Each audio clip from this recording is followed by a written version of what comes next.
তো চলো বন্ধুরা, তোমাদের একটা জিনিস দেখাই, ঠিক আছে?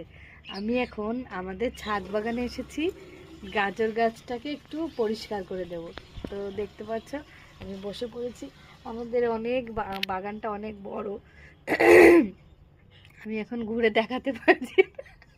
আমার পাশে দিদি বসে আছে, দিদি বসে আছে, উনি হাসছে। কি করছিস? দাঁড়া। না না, আমি গাজর গাজর বাগানটা পরিষ্কার করি, তারপর তোমাদেরকে আবার দেখিয়ে দিচ্ছি।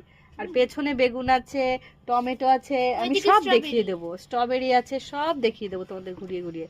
তো আমি আগে এটা পরিষ্কার। এটা হচ্ছে গাজর গাছ, আর এটা হচ্ছে বেগুন গাছ, আর এটা ফুল গাছ, এটা ধনে পাতা, এটা পালং শাক। ওফ, কি খেতে লাগে গো। আর এগুলো হচ্ছে ডাঁটা শাক, একবার খাওয়া হয়ে গেছে, আবার খেতে হবে। আর এদিকেও আছে, এদিকে টমেটোটাও হয়ে গেছে। এই যে দেখো কি দারুণ লাগছে না?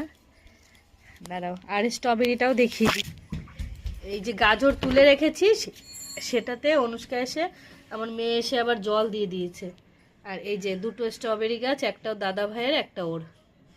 ঠিক আছে, তো তোমরা দেখতে থাকো ভিডিওটা, আমি পরে আবার কথা বলবো।